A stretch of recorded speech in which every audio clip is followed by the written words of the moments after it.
Assalamualaikum warahmatullahi wabarakatuh. Alhamdulillahirabbil alamin wassalatu wassalamu ala asyrafil anbiya wal mursalin wa ala alihi wa ashabihi wa man walah. Allahumma anfa'na bima 'allamtana wa 'allimna ma yanfa'una wa zidna ilman.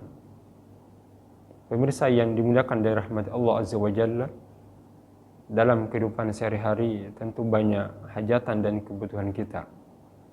Dan ia merupakan suatu kewajaran dalam kehidupan sebagai manusia yang membutuhkan bantuan atau memberikan bantuan kepada orang lain.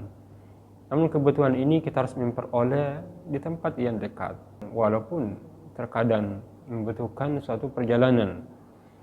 Maka dalam kehidupan kita sebagai seorang hamba, dalam memenuhi kebutuhan kita, terkadang berbenturan dengan ibadah yang Allah wajibkan kepada kita.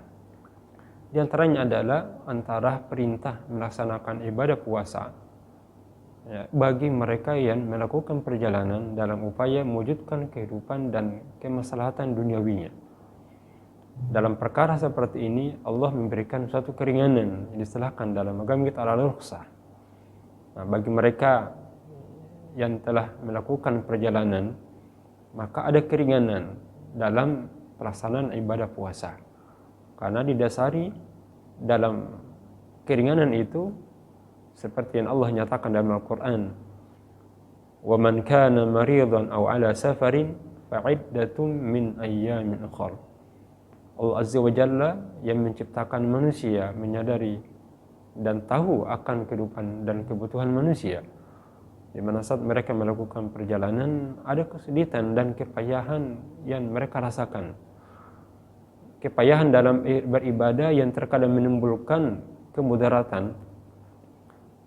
Dari sinilah Allah Azza wa Jalla sebagai zat yang menciptakan segala sesuatu yang sangat bijak dan memahami akan kehidupan manusia, memberi keringanan tadi untuk tidak berpuasa. Namun kita lihat keadaan sakit ini bertingkat-tingkat. Ada yang jikalau seorang yang menderita penyakit yang dikhawatirkan kalau ia berpuasa semakin bertambah penyakitnya, bahkan akan mengakibatkan dia celaka dan binasa, bahkan mencapai tingkat kematian. Maka dalam hal seperti ini, karena agama itu adalah kemaslahatan, maka lebih mempertimbangkan dan mengedepankan mempertahankan jiwa manusia. Karena dengan jiwa yang baik, kesehatan yang baik, itu sangat menunjang sekali dalam peribadatan sebagai bentuk takarruf kita kepada Allah Azza wa Jalla. Keadaan yang pertama ini, seorang yang sakit parah lalu dia memaksakan berpuasa pada bulan Ramadan, maka hukumnya itu adalah haram.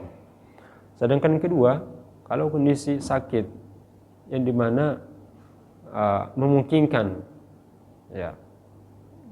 untuk berpuasa, ini sama juga dengan orang yang musafir seperti yang kita bahas saat ini, di mana perjalanan itu mengakibatkan dia kepayahan, bahkan lebih daripada orang yang sakit tadi.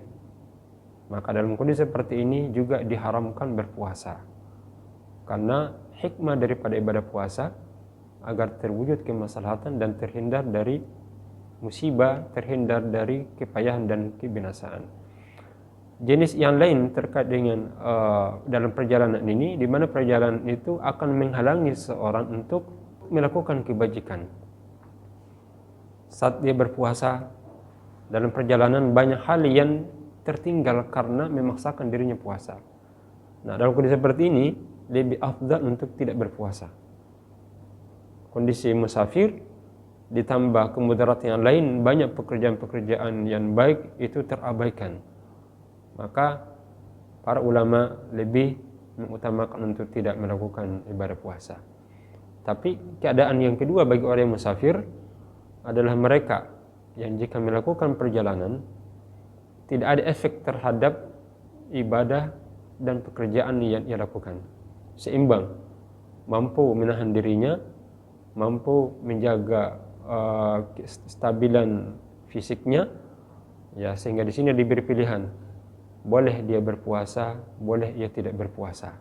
Ada pilihan. Maka sungguh agama ini adalah agama hikmah. Dalam berbagai perkara, dalam berbagai keadaan, itu berbeda hukum. Jadi kesimpulan untuk poin yang orang-orang yang mendapatkan keringanan ini adalah orang yang musafir, pada dasarnya adalah boleh untuk tidak berpuasa dan menggantikan di hari lain. Bahkan kebolehannya ini juga menjadi bahasan kita. Kebolehan ini adalah hukum asal, tetapi dia bisa berubah dalam kondisi-kondisi tertentu. Ada yang dimakruhkan dan ada yang diharamkan. Jadi perjalanan boleh dia berpuasa saat dia mampu menjaga fisiknya. Kemudian hukum yang kedua adalah kemakruhan melaksanakan ibadah puasa ketika dalam perjalanan itu mengakibatkan banyak pekerjaan-pekerjaan yang terabaikan. Sedangkan yang ketiga adalah diharamkan dia berpuasa kalau justru itu akan mengakibatkan kemudaratan dalam dirinya. Hal itulah Nabi SAW mengatakan, "Laisa minal birri asyamu fis safar." Bukanlah suatu kebaikan orang yang berpuasa dalam perjalanan. Kan ini diawali Nabi SAW kan dalam suatu perjalanan, lalu melihat sekelompok rombongan, terdapat satu orang yang dipapah diakibatkan berpuasa dalam perjalanan itu, sehingga mengakibatkan kemudaratan terhadap dirinya. Sehingga Nabi pun menyatakan, "Laisa minal birri asyamu fis safar." Bukanlah suatu kebaikan itu berpuasa dalam perjalanan, karena dapat menimbulkan kemudaratan yang lainnya. Tapi dalam kondisi hal yang biasa, seperti Nabi SAW dalam perjalanan pun pernah melakukan safar bersama dengan para sahabat. Bahkan Nabi SAW membenarkan mereka yang berpuasa dan membenarkan mereka juga yang tidak berpuasa. Hal ini menunjukkan akan kebolehan bagi mereka yang kuat menahan dirinya dan fisiknya dalam berpuasa.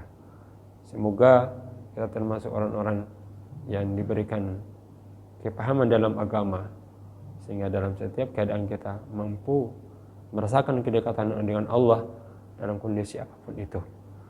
Wa akhiru da'wana anil hamdulillahi rabbil alamin.